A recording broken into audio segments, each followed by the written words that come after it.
Assalamualaikum warahmatullahi wabarakatuh. Saya Cikgu Muzaffar, guru akademik di Mahat Tabiah Haraki An-Nur, Kuala Ketil, Kedah, Malaysia. Okey, baik. Hari ini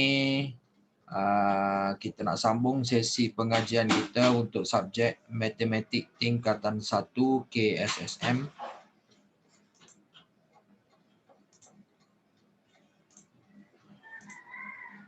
Okey. Bab yang ke-9, poligon asas. Okey. Pelajar-pelajar boleh rujuk muka surat, buku tab muka surat 200. Bermula muka surat 200. Okey. Sebelum kita pergi lebih lanjut, okey, cikgu nak terangkan kat sini dalam bab 9 ni, poligon asas ni, okey, akan ada 4 video yang cikgu akan kongsikan. Ini adalah video yang pertama. Okey, dia ada pecahan-pecahan dia, cikgu akan bagi tahu lepas ni. Okey, baik. Apakah yang akan anda pelajari dalam bab ni? Okey, dalam bab ni ada 3 standard kandungan ataupun subtopik. Okey. Yang pertama, poligon. Okey, maksudnya video yang pertama ni adalah video berkaitan dengan poligon. Yang kedua, sifat segitiga dan sudut pedalaman serta sudut peluaran segitiga. Yang ketiga, sifat sisi 4 dan sudut pedalaman serta sudut peluaran sisi 4. Okey, ada 3 subtopik atau standard kandungan. Jadi akan ada 3 video berkaitan dengan standard kandungan. Dan video yang keempat berkaitan dengan soalan praktis ke arah PT3. Maksudnya bentuk-bentuk soalan PT3 kita akan cuba jawab dan selesaikan. Okey, baik. Jelas. Okey, baik. Kenapa kita belajar bab ini? Okey, baik.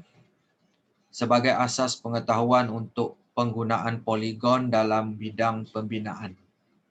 Okey, bincangkan bidang lain melibatkan penggunaan poligon. Banyaklah kalau kita nak cerita panjang lebar kat sini. Okey, kamu boleh explore, boleh cari sendiri, kaji sendiri berkaitan dengan kegunaan poligon dalam kehidupan seharian dan juga bidang-bidang kerjaya. Okey, salah satu contoh dekat sini, Masjid Putra ialah satu daripada mercu tanda yang utama di Putrajaya yang dikunjungi oleh pelawat kerana reka bentuk yang cantik dan mengagumkan.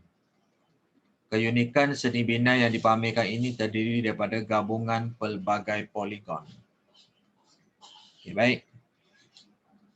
Tanpa melengahkan masa, cikgu terus masuk kepada subtopik yang pertama, poligon. Okay. Imbas kembali. Okay, tengok dalam kotak ni. Poligon ialah suatu bentuk tertutup pada suatu satah dengan sisinya terdiri daripada 3 atau lebih garis lurus. Okay. Itu maksud poligon. Termasuk kepada yang standard pembelajaran yang pertama tu, menyatakan hubung kait antara bilangan sisi, bucu dan perpenjuru poligon. Okey, baik. Terus kepada muka surat 203 tu, kita nak ringkaskan, nak cepatkan kat sini. Okey, secara mudahnya bilangan bucu sama dengan bilangan sisi poligon. Okey, itu yang pertama. Yang kedua, bilangan perpenjuru boleh ditentukan dengan mengikut langkah-langkah berikut. Ada 2 cara. Okey, cikgu cerita cara pertama dulu. Pertama sekali, kena pasti bilangan sisi poligon itu. Okey.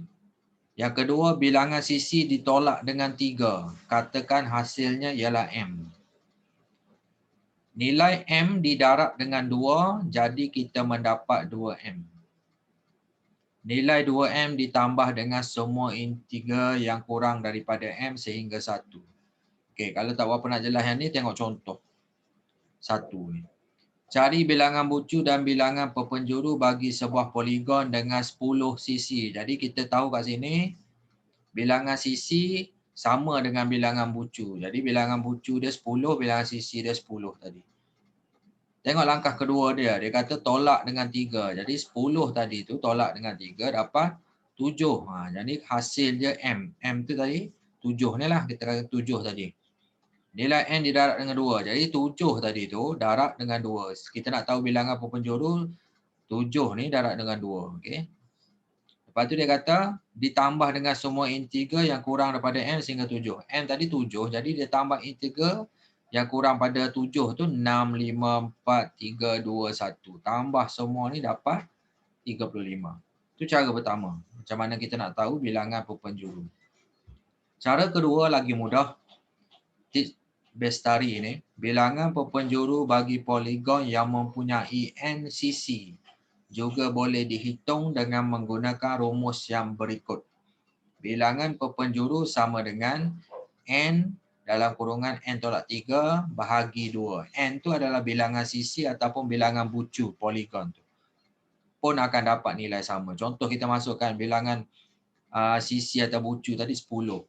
10 darab dalam kurungan 10 tolak 3. 10 tolak 3, 7. 7 darab 10, 70. 70 bagi 2, 35. Akan dapat jawapan yang sama. Okey. Jadi tengok yang mana yang paling mudah ingat. Sebenarnya guna rumus lagi mudah nak ingat lah. Jadi nak lebih mahir berkaitan dengan bilangan bucu, bilangan sisi dan juga bilangan penjuru ni, boleh cuba latih diri 9.1a. Nak tahu jawapan dia kat mana? Di belakang buku teks ni ada ruangan jawapan. Okey, jawapan. Kamu tengok belik muka surat belakang buku teks tu. Okey. Kalau kamu belik buku teks ni, bermula muka surat 307 hinggalah muka surat 324 tu buku teks tu. Ada jawapan untuk setiap tajuk, setiap latihan. Okey. Tapi tunjukkan jalan pengiraan yang lengkap. Okey, baik. Standard pembelajaran seterusnya. Melukis poligon, melabel bucu poligon dan menamakan poligon tersebut berdasarkan bucu yang telah dilabel. Okey, bagaimanakah anda melukis dan melabel dan menamakan poligon? Poligon dinamakan mengikut bilangan sisinya. Okey, tengok dalam jadual gambar rajah ni. Nama poligon dan bilangan sisinya. Okey, segitiga bilangan sisi dia 3. Sisi 4 bilangan sisi dia 4. Pentagon bilangan sisi dia 5. Heksagon bilangan sisi dia 6. Heptagon bilangan sisi dia 7. Oktagon bilangan sisi dia 8. Nonagon bilangan sisi dia 9. Dekagon bilangan sisi dia 10. Bilangan bucu sama dengan bilangan sisi tadi. Okey, baik. Suatu poligon boleh dilukis dengan menggunakan langkah-langkah berikut. Okey, baik. Kena pasti bilangan sisi poligon itu. Yang kedua, tandakan bilangan titik yang sama dengan bilangan sisi. Yang ketiga, sambungkan semua titik itu supaya menjadi satu bentuk tertutup. Akhir sekali, labelkan bucu-bucu dan namakan poligon itu. Okey, contoh 2. Tengok kat situ. Lukis sebuah poligon dengan 6 sisi. Kemudian labelkan dan namakan poligon itu. Jadi penyelesaian dia, okey. Dia bagi kata kita tandakan 6 titik itu yang kita nak tandakan bucu. Okey. Sambungkan semua titik tadi tu menjadi bentuk tertutup. Lepas tu kita labelkan setiap bucu tu. Jadi kita dah tahu tadi 6 sisi heksagon. Jadi poligon itu ialah heksagon apa? Label tadi apa? A, B, C, D, E, F. Jadi heksagon A, B, C, D, E, F. Okay, tip bestari yang perlu kita tahu, kita kena faham kat sini. Bucu-bucu sebuah poligon selalunya dilabelkan mengikut susunan abjad. Dan poligon itu dinamakan sama ada mengikut arah jam atau lawan arah jam bucu-bucunya. Pastikan tiada 3 atau lebih titik ditandakan sebaris semasa melukis suatu poligon. Jadi dia tak boleh orang kata 3 titik tu sebaris. Orang kata pada kedudukan yang sama, arah yang sama. Tengok yang ni A, B, C, D, F ni dia kedudukan dia berbeza. Okay, dia tak ada straight sama tak. Okay. Itu cara nak lukis. Nak lebih mahir lagi boleh buat latih diri 9.1b tu dan juga mahir diri 9.1. Jawapan ada di muka surat belakang buku teks ni ruangan jawapan yang cikgu bagi tahu tadi. Jadi cikgu nak terus masuk kepada buku modul aktiviti mesra digital tu, muka surat 91 untuk subtopik pertama ni muka surat 91 saja. Yang lain tu untuk subtopik yang lain. Okey, baik. Ada dua soalan tu, A dan B tu kita tengok. Okey. Soalan A, nyatakan bilangan sisi, bucu dan perpenjuru bagi setiap poligon yang berikut. Okey, baik. Mari kita bincang sama-sama. Okey, bilangan sisi tadi kita faham sama dengan bilangan bucu. Bilangan perpenjuru nak mudahnya kita guna rumus. Tengok kat sini. Rumus yang dia buat selepas nombor 4 ni ada apa? Ruangan yang bawah ni poligon dengan n sisi. Okey, sisi kalau n, bilangan bucu pun n, dia sama bilangan sisi dengan bilangan bucu. Bilangan penjuru kita guna rumus n darab n tolak 3 bahagi 2. Jadi semua soalan atas ni kita gunakan kaedah yang sama.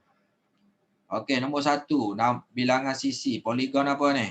Segitiga tu kan, bilangan sisi dah. Okey, cikgu tulis kat sini. Bagi nampak, bagi jelas. Okey. 3 bilangan sisi. Jadi bilangan bucu pun 3. Bilangan perpenjuru kita guna rumus yang ni. Jadi 3 kurungan 3 tolak 3 bahagi 2. Sini kalau kita tengok 3 tolak 3 kosong. 3 tolak kosong. Jadi dia akan jadi kosong lah kat sini. Okey. Maksudnya penjuru dia tak ada perpenjuru untuk segitiga. Okey, sisi 4 ataupun segi 4 ni. Okey. Bilangan sisi 4, bilangan bucu pun 4. Guna rumus untuk bilangan perpenjuru 4 dalam kurungan 4 tolak 3 bahagi 2. Okey. 4 tolak 3 1. 1 darab 4 4. 4 bagi 2 2. Okey, jawapan dia 2. Okey. Nombor 3 ada 5 sisi ataupun bucu tu. Okey. Pentagon tadi kan. Okey. Ingat balik nama dia tu. Okey, pentagon ada 5. Sisi ada 5 bucu. Bilangan perpenjuru, okey, n tu 5. 5 dalam kurungan 5 tolak 3 bahagi 2. Okey. Tengok dalam kurungan dulu 5 tolak 3 2. 2 darab 5 10. 10 bagi 2 5. Okey, penjuru dia 5. Okey, nombor 4 1 2 3 4 5 6. Okey, 6 sisi, 6 bucu. Okey, nama dia apa? Nama dia hexagon. Okey, n tu 6. Okey, 6 tolak 3 bahagi 2. Okey. Tengok dalam kurungan dulu 6 tolak 3 3. 3 darab 6 18. 18 bagi 2 9 perpenjuru dia. Selesai soalan A. Okey. B, lukis setiap poligon yang berikut dengan menyambungkan titik-titik yang diberikan mengikut tertib berturut-turut. Namakan poligon itu. Okey, ringkas saja kita dah sentuh tadi dalam penerangan dalam buku teks tu. Okey, sambung saja. Okey, J guna pembaris lah baru kemah. K, L, M, N kembali ke J semula. Okey, jadi dia ada 5 bucu ataupun 5 sisi pentagon. Okey.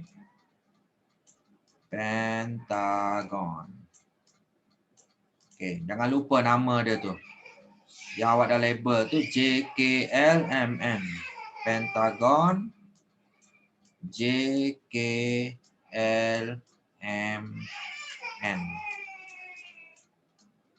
Okey. Dan kedua soalan terakhir, kita sambungkan titik tu menjadi poligon yang tertutup. E, F, G, H, kembali ke A.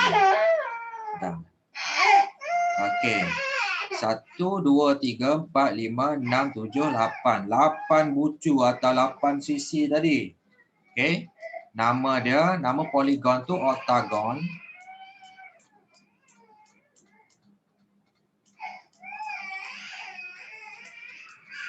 Okey, lepas tu kita namakan ikut label tadi. A, B, C, D, E, F, G, H. Okey.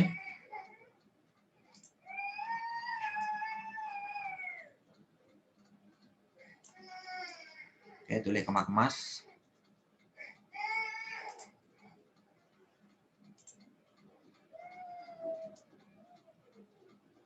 A, B, C, D, E, F, G, H. Okey. Selesai untuk subtopik 9.1 poligon. Okey. Nah, ambil masa seminit untuk tengok salin jawapan dia tu. Okey. Selesai. Itu saja untuk subtopik yang pertama. Assalamualaikum warahmatullahi wabarakatuh. Terima kasih.